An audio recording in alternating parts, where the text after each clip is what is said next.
Okay, well, Michelle Reeves is one of our earliest second shift members. Her drive, her adaptability, her positivity, and her just made her an instant favorite of everybody at the second shifts. We are such fans of yours, and it is not a surprise to any of us that you are on the forefront of this whole burgeoning NFT women's empowerment space. Your zest for life, your entrepreneurial spirit just led you to transform what was an e-commerce business called the Accessory Junkie, which was fabulous in its own right, into a digital platform called Mavion. And it's been getting a lot of attention. So you are the perfect person to lead us in this conversation, which will be somewhat of a master class in the whole NFT Web3 world, how that intersects with women and female empowerment. And then we're going to be able to open this up to Q&A so everyone can get their questions in, because I know I have a lot. So Michelle, thank you for being here, and let's talk all things NFT. Love it. Well, thank you so much. I think you need to just enable my screen share, but it is great to be here and I'm really excited. I think that there is just so much opportunity, particularly for women. While you enable that, I will just share that we are definitely not too late. You are absolutely early in this journey. And can I ask you one question?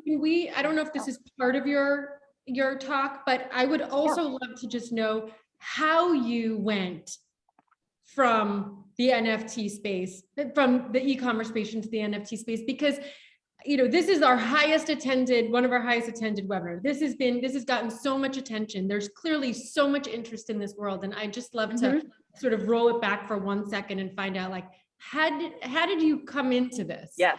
Last time we spoke, you were raising money for Accessory Junkie. That was pre-pandemic. Now you were living in California. Now you live in Australia and you are in the digital NFT world. So let's talk about that journey really quick, and then we'll go into what that actually means. Perfect. So back in 2016, I started investing in crypto. Definitely not a Bitcoin billionaire, unfortunately, but enough skin in the game to really want to pay attention to the space. So for the next few years, I just really built my own personal network, wanting to learn on my own. And when, back then, not many people were really talking about cryptocurrency or Web3. Web3 back then was just simply known as gaming. And so when you would find someone interested in the space, you really connected deeply. So that was kind of building on the side. Meanwhile, as you mentioned, I'm building my Web2 company, the Accessory Junkie. For the Accessory Junkie, we wanted to solve problems for independent designers. We wanted to uplift and support these really talented individuals who are making beautiful pieces in limited quantities, like this necklace, but could never scale and connect to a global audience. So through e-commerce, we achieved what was possible there by shining a spotlight on those designers, connecting them to new customers, aggregating these small collections into a bigger collection, and then putting them in front of customers through our website or through partnerships like Nordstrom. And that was exciting for these designers who, were in Colombia or small towns along the hillsides of Greece. To have their pieces in Nordstrom, they would never be able to do that on their own. But through us, we could now do that. However, the problem still existed in Web2, where two main things happened. One, independent designers' ideas are constantly illegally copied. We would see them in bigger retailers months after we would launch them. And two, how do you scale scarcity? Like, yes, they would make 50 of these necklaces, but that's finite. And once those 50 are sold out, they have to go back to the studio and make more. You can't really scale a business and thrive when it's so, the lift is so heavy in that way of production and manufacturing. So in Web2, the only way to thrive and scale is to mass produce. And none of us believe in that. We wanted to reduce the world's reliance on fashion factories. So fast forward to February 2020, we're at Techstars. We were one of 10 companies selected to be in Boulder, sitting around the table with some of the smartest minds, developers, engineers, investors, thought leaders about how to really create a bridge, move e-commerce into the next level of capability, basically. Gaming was talked about, We thought about how do we turn this physical necklace into a gaming asset where millions of units could be sold and those revenue benefits could go back to the designer. And it all sounded great on paper, but in 2020, particularly in February, March, it was still too early. It was pre-pandemic and the consumer mindset wasn't there. Nobody had heard of NFTs. Nobody knew what gaming was outside of just maybe Fortnite or Roblox. 12-year-old child. Yes, exactly. So we just put that on the side and we realized that's probably 3 to 5 years away. Let's keep building this e-commerce. Let's go back to the VC meetings. Let's build 5,000 different versions of a PowerPoint deck, and let's spend 1 million hours on Zoom pitching to investors. But then our digital lives changed during the pandemic, and NFTs are a huge part of our newsfeed, and Web3 is a place that we're all moving into. And so we really brought forward the roadmap that we'd put on the side. And for us, we're using NFTs as a solution to solve the issues that Web2 couldn't for these designers, and to create this infinite supply of scarcity through NFTs and digital assets that benefit not only those designers who will get royalties, but also our NFT holders themselves. And I can talk more about that as well. But this is that's the journey. And now that the whole world is starting to take their first few steps into Web3, I can tell you that anyone who's entered the tunnel into Web3 has not turned around and come back. It is so promising. It is such a magnificent opportunity for every creator, collector, investor to thrive in. It's just a matter of how. It does seem like the application seems so wide. And so there's so many ways in which I understand the useful application, but some of it seems so confusing and overwhelming. And it's like, you have to have a Sherpa like you sort of lead the way and explain it. Otherwise, I don't really understand what some of it means. And also how do you make money on it, or how do you transform your business into it? So I look forward to learning more as let's let you take over and do the presentation. And then we'll have, 12 million follow-up questions. All right, that sounds good. I'm ready for all of them. Myself and let you.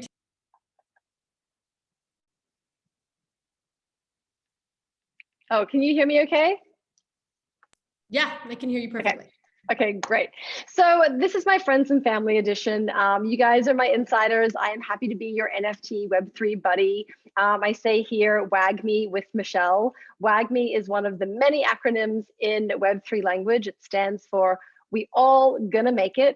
It's a great hashtag to look for when you're doing research. It really signifies kind of an open-minded, all-inclusive culture in the Web3 world. So wherever you see WAGME, know that you're probably going to have access to some education resources, or at least have an organization or a team of people who are willing to help you.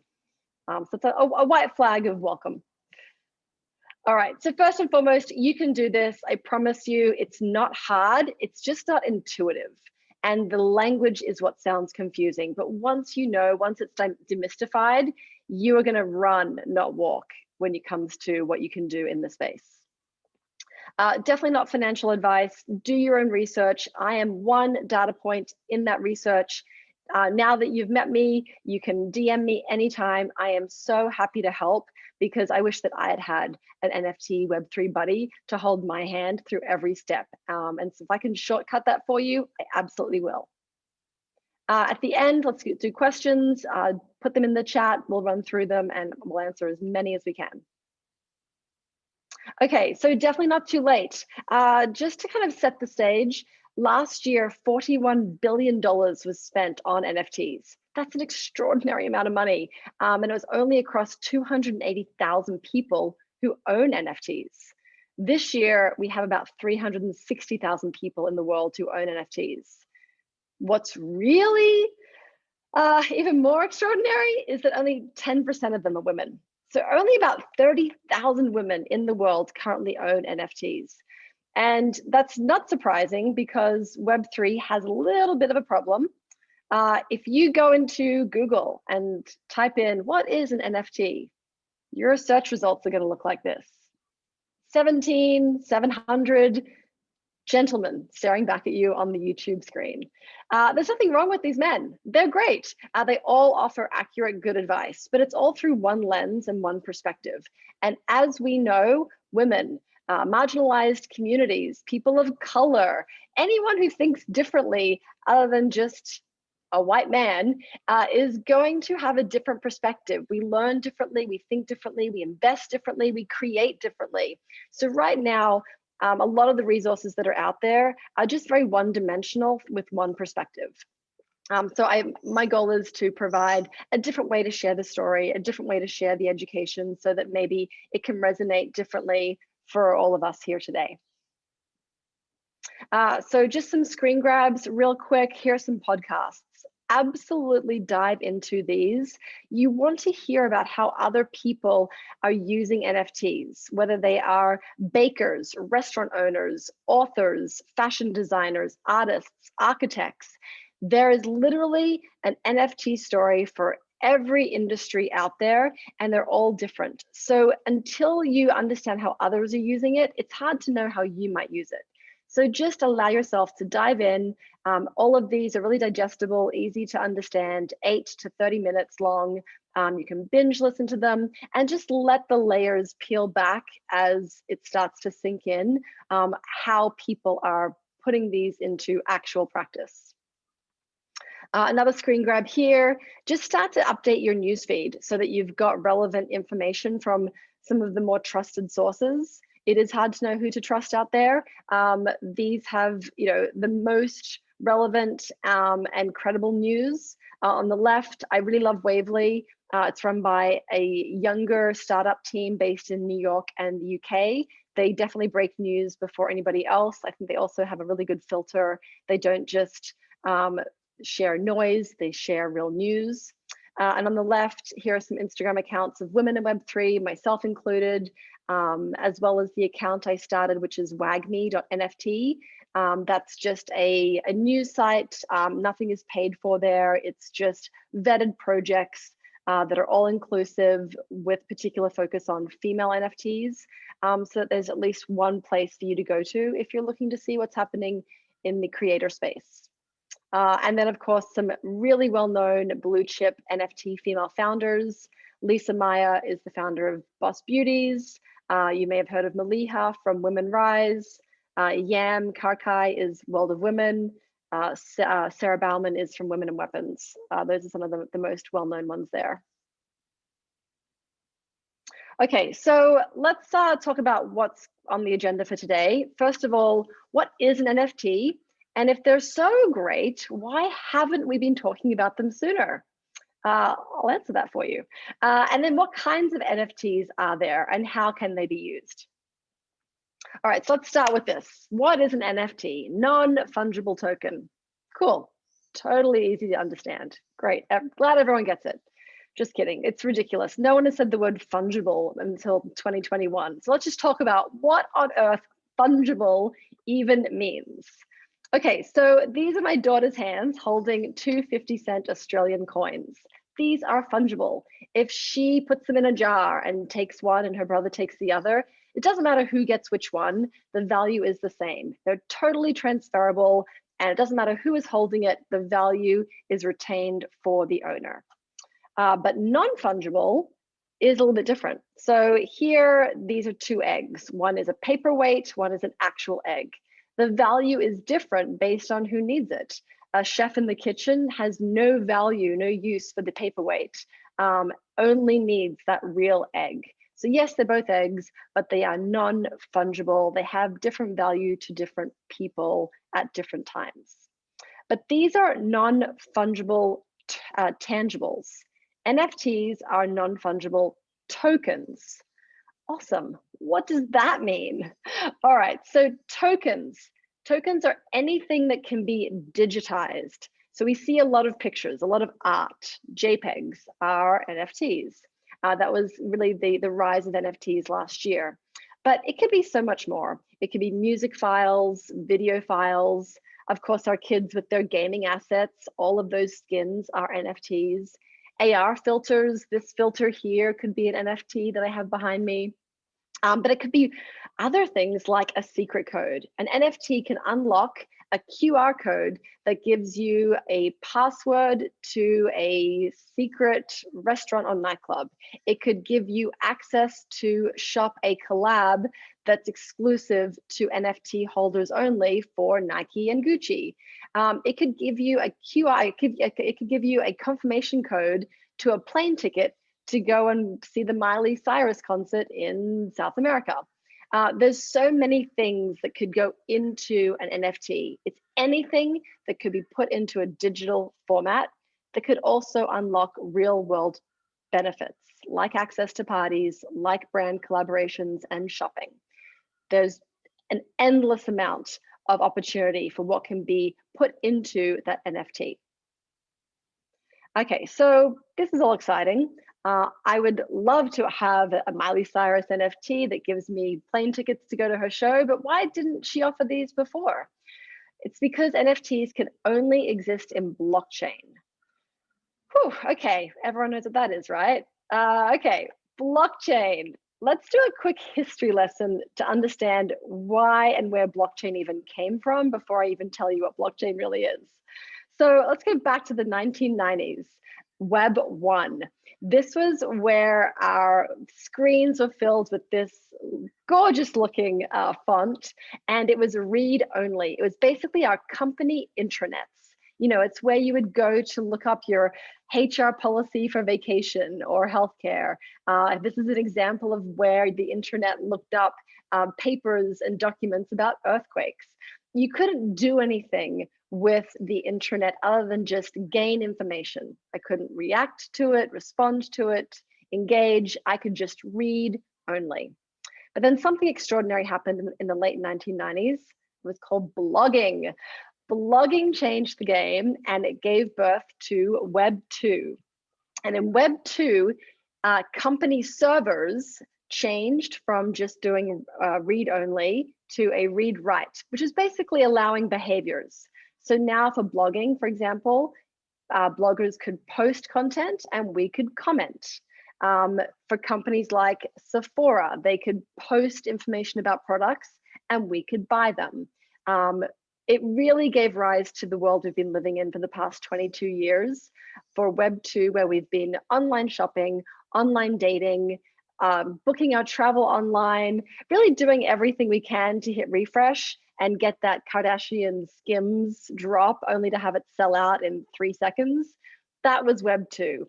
And it was all run by company-owned servers that dictated what we could do and how we could do it. They put the information, they decided how we could behave, and we lived in their world. Web 3 is different. Web 3, companies don't own any of the information because there are no servers. So in Web 3, it's run by nodes, millions of nodes, which are computers run by people. So the best way to think of this is blockchain is a digital ledger, a lot like an infinite Lego tower. And every time there's an action taken in the blockchain, it's like there's a Lego brick being placed one by one in the time that it was received in that order. And that Lego tower will go on forever. So no company owns it. Everybody owns this Lego tower or the digital ledger known as blockchain as it's being built. And there are 3 pillars to know about how blockchain is working. The first one is it is decentralized. As I said, there's no company who owns it, no one server.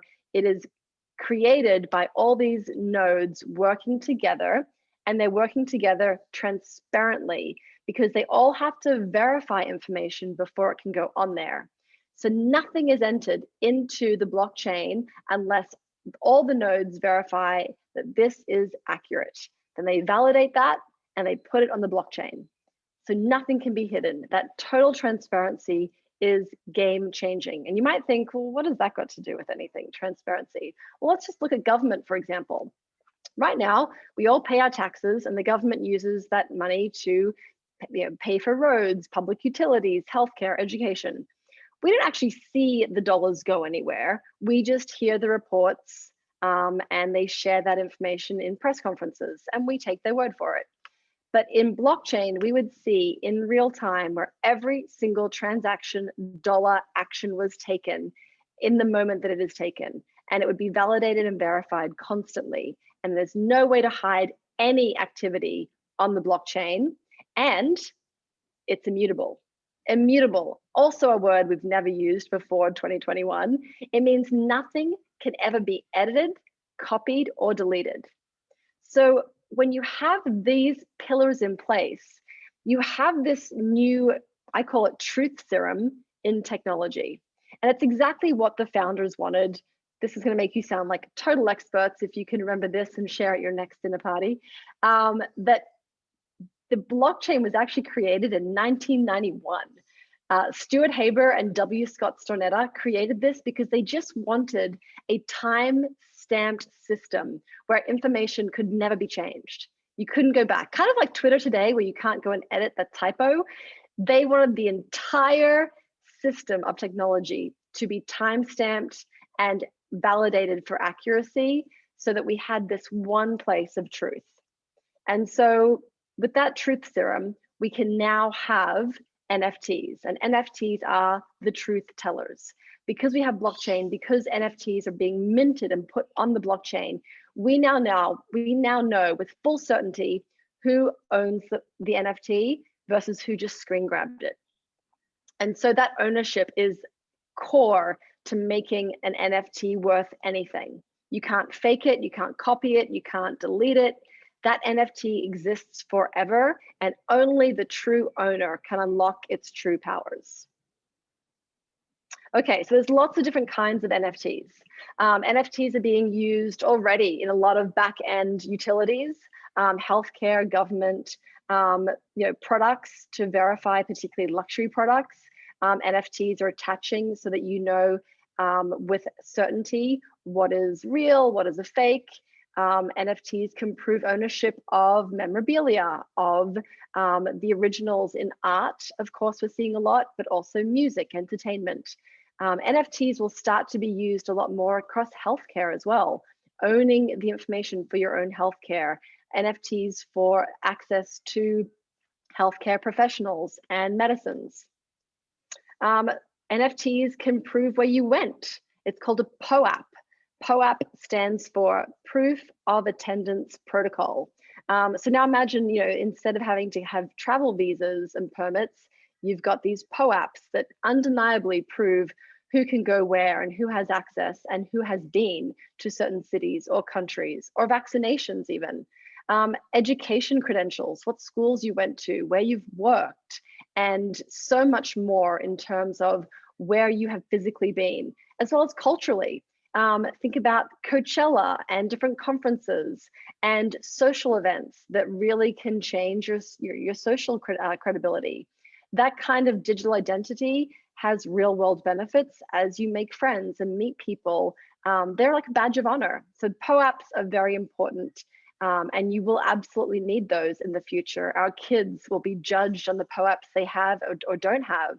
It's very much like the digital LinkedIn of the future, where future employers will look to see where have you really been. And because blockchain is transparent, they can see all of the NFTs an individual has in their wallet to prove where those credentials or attendances have been or not been. And of course, in gaming, our kids are using them nonstop. They're spending all of our money on skins. If anyone knows how to stop that, please tell me how. Back to social clout though. So one of the NFTs or types of NFTs you're probably seeing a ton of are things called PFPs. So PFP is a picture for proof. You're probably seeing these a lot in people's social media profiles across Twitter and Instagram. Here are a couple just to give you that example: World of Women, CryptoPunk, Navion, and Boss Beauty. Each one of these PFPs is telling you something about its owner. So these are all actual owners of these PFPs. And what it's telling you is Reese, for example, with her World of Women, is supporting emerging female artists because, as we know, World of Women is very vocal about how proceeds go and support new women artists in the space. Serena Williams with the CryptoPunk is very much showing her social clout as an early adopter. It was one of the first PFPs. And back in 2017, when they launched, she's showing that she was right there, and now has access to some of the best networks and hottest parties and events around the world. For Rebecca Minkoff, as a fashion designer, having a Mavion showing that she is supporting these independent designers and really pushing sustainable fashion forward. And Alison Felix, with her Boss Beauty, showing that this is a mission that supports female entrepreneurs and startups. Boss Beauties has things like collaborations with the UN and other initiatives that really support women in business. So when you see these PFPs, it's really sharing a part of their identity. And that will definitely drive how we are dating and building status and building friendships in the real world, as well as the metaverse. So bottom line, you're going to judge people and they will judge you. It's already happening. If anyone went to Miami Art Basel in December, you know this to be true, because the hottest parties and the best exhibitions to get into all required that you have a certain kind of NFT. It didn't matter if you had spent $10 million on artwork. If you didn't have the right NFT, you were not getting into select venues. So NFTs have the ability to bring people together, to create really intensely connected communities that can create division. It can create division in good and negative ways. It will redefine social structures and access, and absolutely dictate new measures of what it means to have luxury lifestyles. All right, so we're going to take a quick look at 3 different kinds of NFTs. NFTs are only worth something if there's value, and value can come in many different forms. So here's 3 different kinds of value. One is art, one is utility, and one is membership. And currently today, most NFTs fall within one of these 3 categories. So first one, art. Long necky ladies, a great example. What I love about NFTs is it has really reduced the barrier for entry. This NFT was launched by a 13-year-old artist on the East Coast. Her name is Nyla Hayes. She is fantastic. She created 3,333 NFTs, and they sold out. She did $4 million in NFT revenue last year. And now today, as they keep trading on the secondary market, she continues to drive royalties, which is real revenue for her to keep growing her business. So now as a 14-year-old, she has been named Time Magazine's Artist in Residence. She has collaborative NFTs coming out, and she is able to connect with a global community that in Web 2 would never be possible. In Web 2, she would need representation and a manager and a marketing budget and a gallery. In Web 3, the best work, the best ideas can win, not just the biggest marketing budgets. And if you take away nothing else from this session today, please take that away. The best ideas can win. Everyone here in this room, if you have an idea, you have an opportunity to absolutely thrive. Second form of an NFT value is through utilities. There's lots of examples. I'll go deep on what we're doing at Mavion. So we're launching 5,000 NFTs. We're currently minting, and each one is different. It has the same skeleton, but they all have different backgrounds, makeup, clothing, and accessories. And each one of those drives unique value in different ways. Some of those fashion accessories are more rare than others. As a utility, every NFT holder will receive the physical good. So for those who get the NFT that has this necklace, great, you'll also receive this physical necklace to wear in the real world. But more than that, this necklace will now be a gaming asset. So in different collaborations, to have this where only 50 are made in the real world, but now millions of units are being shopped and sold in gaming, that revenue is going back to the independent designer, as well as you, the NFT holder. So we look at these JPEGs like they are your mini retail empires. Not only is it the necklace that can drive a royalty for you, but it's the background. Imagine now that wallpaper is real wallpaper that you can buy at Nordstrom, and you can have that as a feature wall in your home. the makeup is a Mavion makeup collab with Sephora or MAC, or this dress is now sold as a real dress in stores across the country. And again, with all of those collaborations, royalties from all of those products are going back into the NFT holder and the independent designer wallets. So if this was 1990, we'd be talking about Dunkin' Donuts franchises. But in 2022, we're talking about how a JPEG can go to work for you every single day. And this is something we're very passionate about because as women, we have two heavy chains around our ankles. The first one is the least amount of access to capital. As you all know, we receive less than 2.8% of capital from VCs for our startups, and time. It's our most valuable resource. It is underpaid and overused. So anything we can do to support women in a way that we maximize your investment and your dollars and your time so that you don't have to turn up for work every day and you can have this passive income generate for you for generations, that is a big part of our mission. And for our independent designers, where 100% of them are women, people of color, or LGBT, they are marginalized in a way that they never have access to opportunities like this. This kind of income can be game changing. So for us, utility comes in the form of physical goods and royalties that are actual investment drivers. And finally, membership. Benefits of membership. This is a great example where the Flyfish Club launched, I believe it was in December, and the NFTs were about $400. You needed a Flyfish NFT to make a reservation at this restaurant. It's in New York. You can't go there unless you are an NFT holder. Well, now 5 months later, the cheapest NFT for Flyfish is $10,000 US. So you can see here it has the floor price at 3.285 ETH. That's the equivalent today of about $10,000. So that doesn't get you a meal. That just gets you the ability to make a reservation. So when you think creatively about how memberships can really prove their value, the market determined that price. That wasn't the Flyfish Club, it was the NFT holders themselves. So those who first bought it for $400, they went to the restaurant. They clearly had a great time. And then after they'd gone a couple of times, they've decided to sell it on the secondary market. But they know how good that restaurant is now. So they're not selling it for $400, they're selling it for $800. And the next person who goes and then sells it is selling it for $2,000, and so on. And so the greater the experience, the greater the value is assigned to this NFT. And so now if you really want to go, that is the price of entry. All right, a couple more screen grabs, because all of that is great, but none of that can happen if you don't have a wallet. So just screen grab how to set up your wallet. And I hope that this is a useful reference check as you're going through this.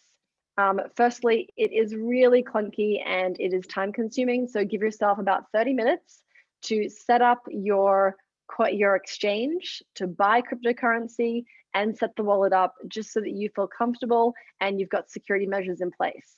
The good news is once you do this, you're done. You never have to do it again. It's a one-time setup for this infrastructure and then you're good to go. So the next screen grab is here. I do recommend going between a laptop and your mobile device. In Web3, security is everything, and it's just not as intuitive and it's hard to see a full screen on your phone. So for the very first step of setting up your exchange, I really do recommend going through your laptop. I recommend Coinbase.com. It's really simple. Go to Coinbase.com, you use a password and an email to create your login, and then you'll connect your bank account.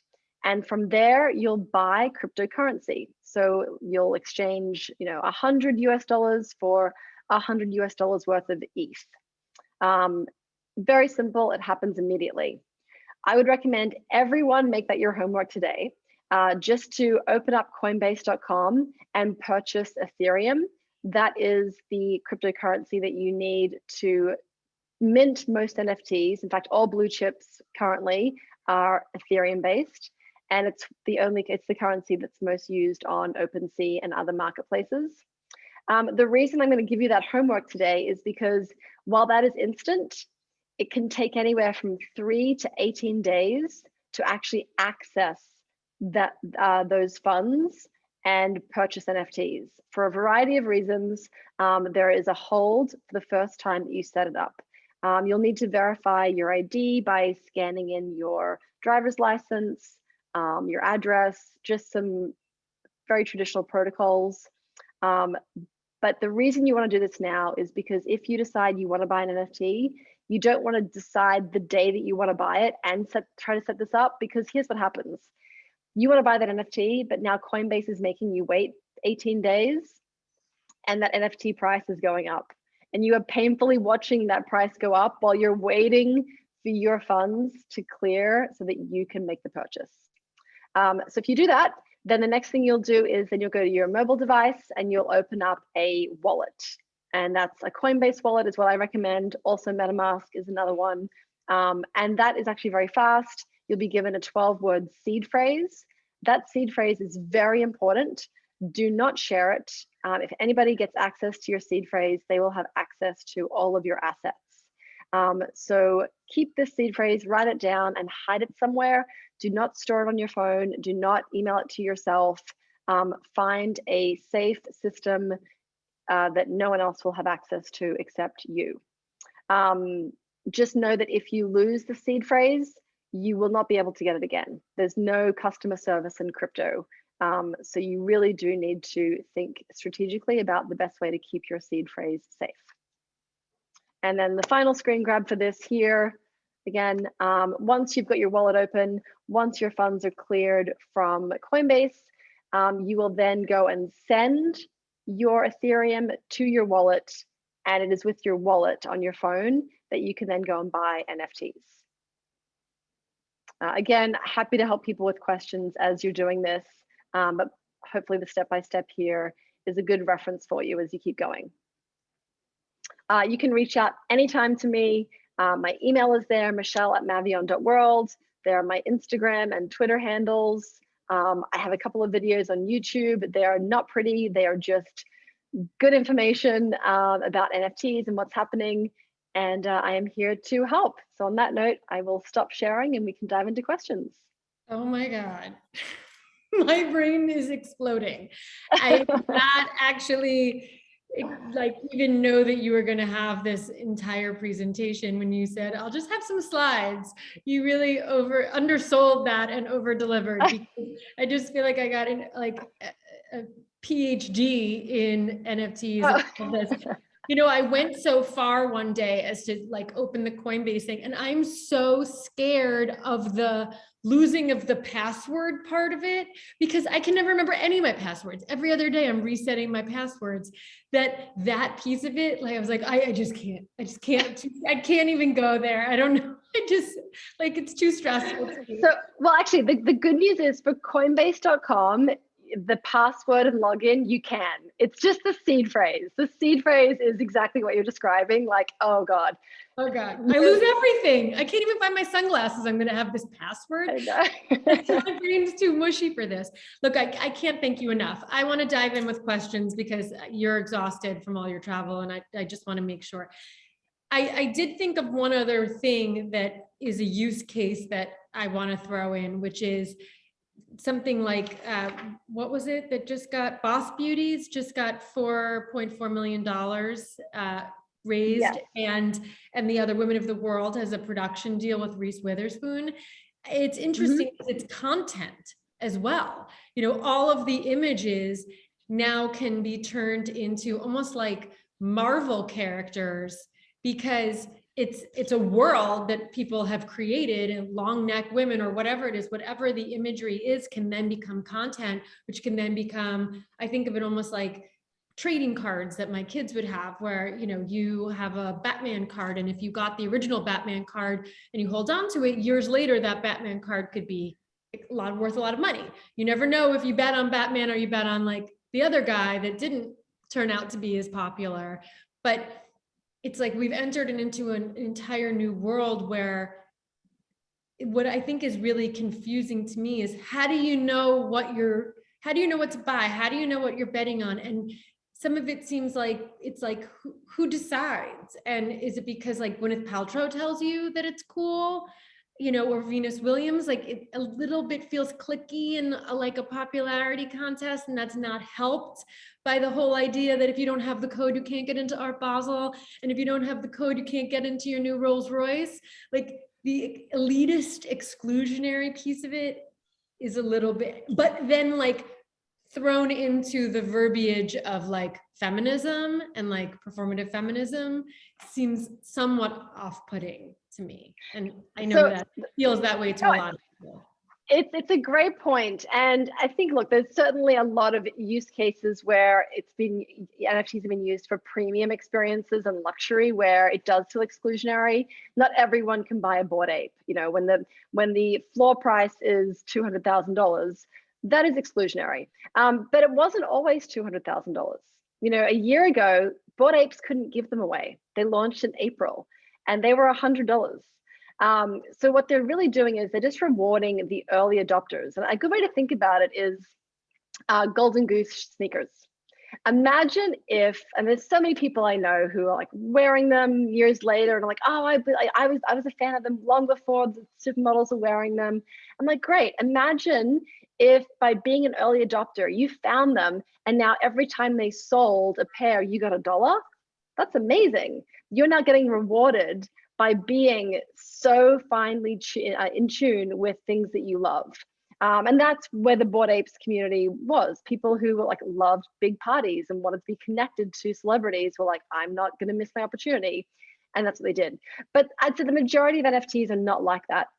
The majority are, far more affordable than $200,000. And they are designed to really bring that like-minded community together through common ground. So if you're somebody who just loves art or just loves lipstick or bread or sushi, there are communities and NFTs popping up now for every niche. And it's a way to find that community, bring them together and reward them. And the earliest ones will be rewarded for it. How does an artist who wants to get into this, or somebody who has a cool idea, how do you make a name for yourself? How do you break in to this? There's so many. You look on there, I've gone and looked and been like, I have no idea, and I understand. And I thank you for putting out that whole list of like the podcasts and all of the social media, the Instagram handles and stuff, because you can follow that. And like, apparently it all happens on Discord. I mean, I don't have Discord. I'm not 12.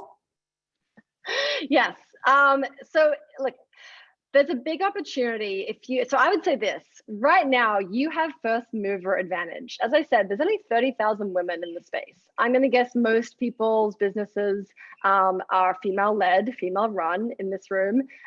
You have a great opportunity to be an early voice here to bring people in. So it's okay that you're not in Discord, because guess what? Majority of your consumers probably aren't either. So I would suggest this. Regardless of the industry you're in or what kind of NFT you want to create, you need to go through this journey and onboard yourself first. You need to open the wallet, you need to feel the pain, you need to have the questions that they're going to have so that you can be your own expert to go back now and hold their hand and go and meet them in DMs of Instagram and bring them into Twitter, and then meet them in Twitter and bring them into Discord. But they're only coming into a Discord that you created because you now have learned how it works and what you want it to do for you. So you have to kind of go through and like machete your way through this jungle and create your path so that you can then go back and bring people forward in your path. You then get to do community too. You need to create a community around yourself and have a good enough idea. And in this world, you can make your own. It's like wild, wild west, like make your own noise. How do creators become popular on TikTok? You make enough noise and you market yourself. Give people something to hold on to and to rally around. I kind of call it it's the Pampers strategy. Pampers spends millions of dollars a year to give free diapers to every hospital so that every new mom walking out of there has a pack of 3 or 4 Pampers to use, because they know that chances are she's going to buy that brand for the next 2 years. So hold their hand, give them something to rally around. You know, Pampers, when I left both times with my kids in the hospital, there was a whole like marketing thing about like, thanks for being a mom who cares so much about your kids. You're the best kind of mom. You're a Pampers mom. I'm like, yeah, I totally am. You know, it just, you've got to give them something to sink their teeth into, to want to go on that journey with you. So step one, guess what they want to, guess what they need? They need education. If you can be someone who's like, I'm going to help you understand Web3, your community is going to listen. Oh, well, okay, you're a baker, you're making cupcakes, but you're telling me now I need to know about Web3. Well, tell me why. I'm listening to you. What's cupcakes got to do with NFTs? You can tell them, you can enlighten them, you can share something that no one else has shared, and you can be that innovator for them. So go use that first mover advantage. At the end of the day, it's what the best idea wins, or who gets the most, you know, it is, not saying it's a popularity contest, but if you can get people to get on board with what you're doing and what you're selling, and that you have a good idea, whatever, it could be cupcakes, then you're gonna win. And that's the same for anything. It doesn't matter what you're selling, right? Like, that's just the nature of business and capitalism. Exactly. You have a restaurant that's a tangible restaurant that you walk into, and like, you know, Kim Kardashian comes there every day, you're going to be the most popular restaurant. Right, exactly. That's just the way it goes. Right. I think what a really good example is Gary Vaynerchuk launched a book in November of last year, and he sold 1 million copies in 24 hours. It had never been done before. And the way that he did it was he basically said to everyone, for anyone who buys 12 copies of this book, I will airdrop you a free NFT. And by buying 12 copies, I want you now to be the person who empowers others, and give the 11 copies to people that you admire and love. Go and be the hero and make someone's day and give them this book, and I'm going to give you an NFT. So he gave that NFT to people for free. The artwork was not fancy. It was literally Sharpie. It's called a V-friend. He did Sharpies of like doodles of animals, dogs, cats, snakes, hippopotamuses, giraffes, you name it. Those free NFTs today, the cheapest to buy is $48,000. So he created value for the community. He promoted his book. He widened his audience. And now today, those people who bought those books and now own that NFT, they're the only ones who can go to his conferences. You have to have this NFT to go to his meetups and his events. It's not meant to be exclusionary. It's meant to reward those who believed in his vision early. And then if you weren't early, that's okay. You've got to buy in now.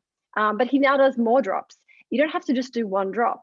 He just did another drop 2 days ago, and it was very affordable. I think part of it was free and part of it was another few $100s. You can do as many drops as you want to keep growing your community and keep bringing people in. And those NFTs can keep going up in value. This is not a one-time drop. You get to have as many chances as you want at this thing. There's just so much of it. Yes. Somebody asked a question, you know, how do you even know? Because there's also like so many different marketplaces and so many different websites that are selling them. So how do you, learn to navigate between one or the other? And I guess it's really, you have to do the research, or you have to be like a super fan, right? If you are a huge fan of Gary V's, you're going to be on top of that because you want in on that community of his thing.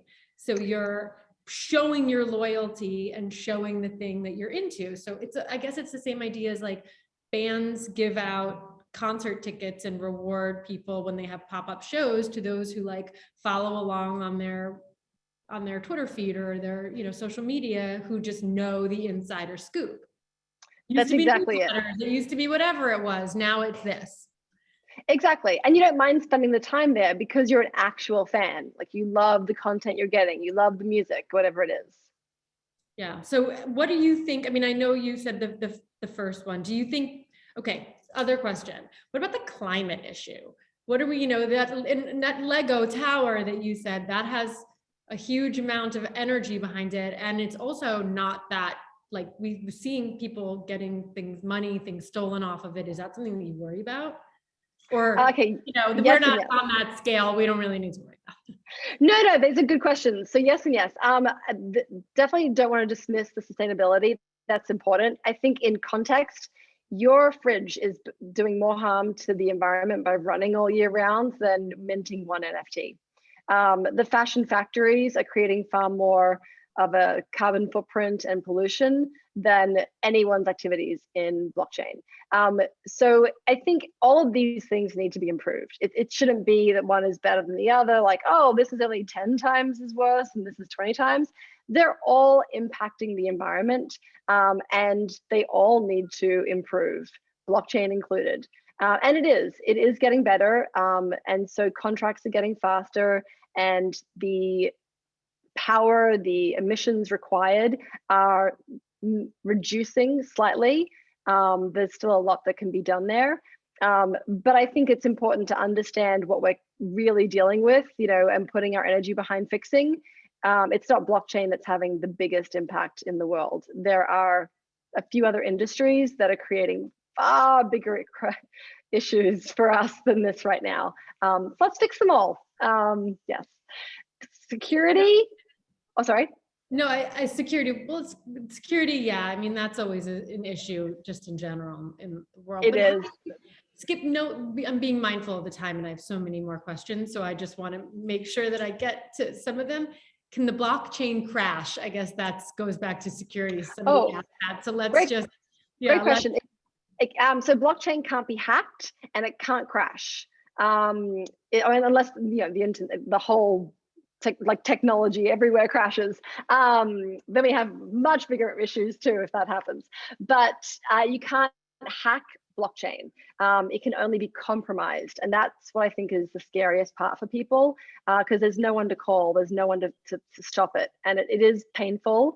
I don't think I know anyone who hasn't faced a fear or risk or actually had a compromised wallet at some point.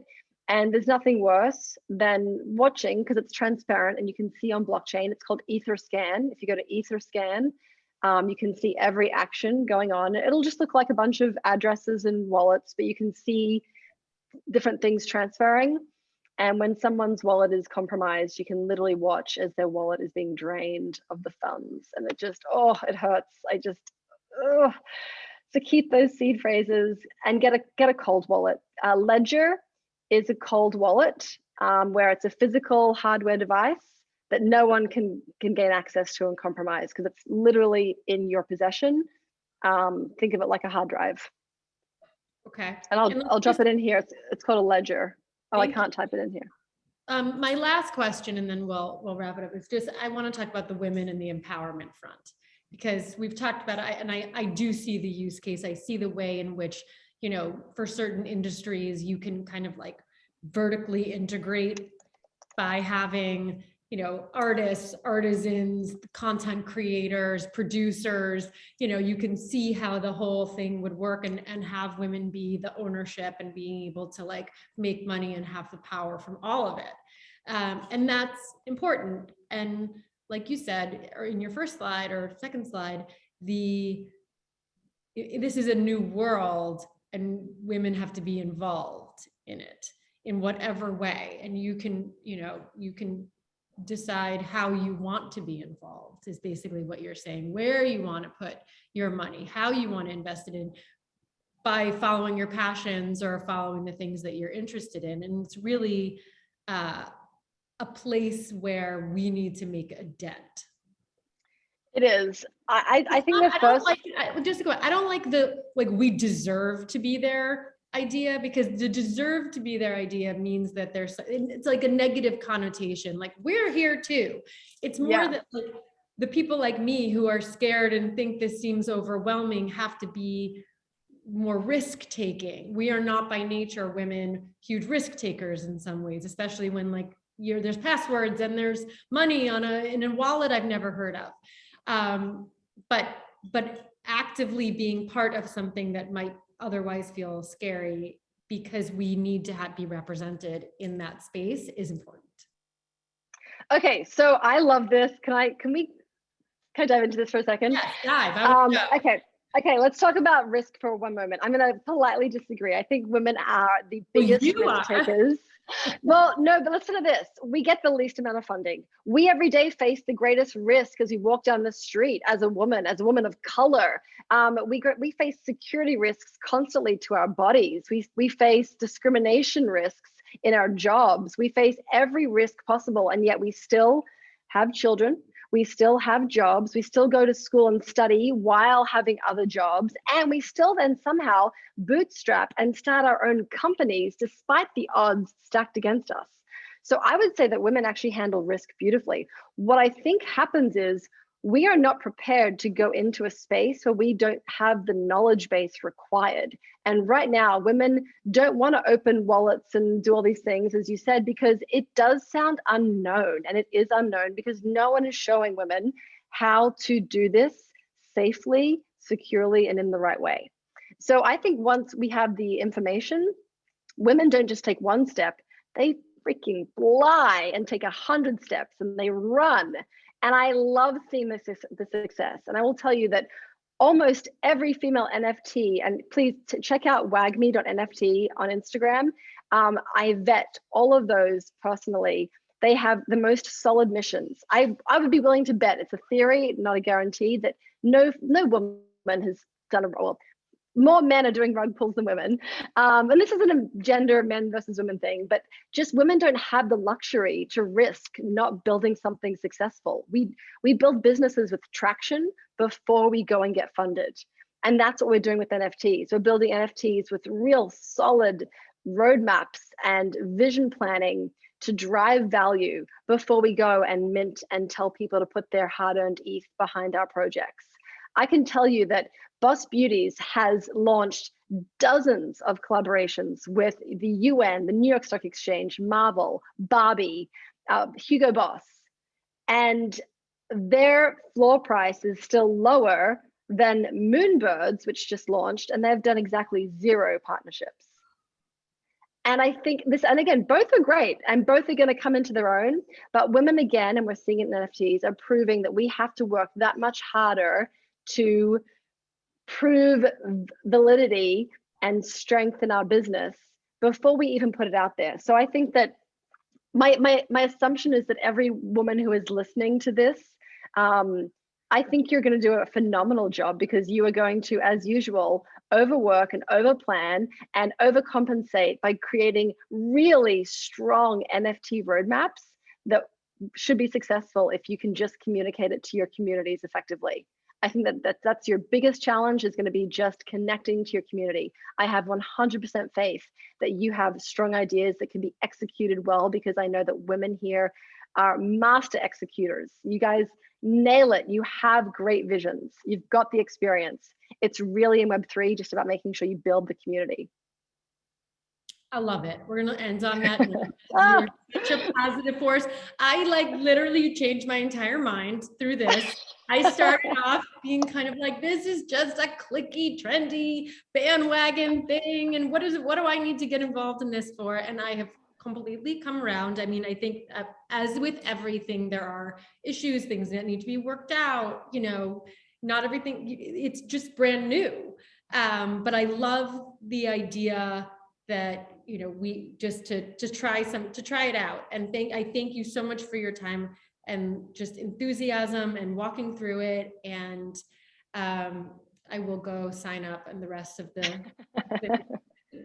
I'm just, I'll go to do the research, learn something new, get involved in a new world. And I'm excited about it. I will say this, we are coming to New York for NFT NYC, and we are going to be setting up our headquarters at Luminary all week.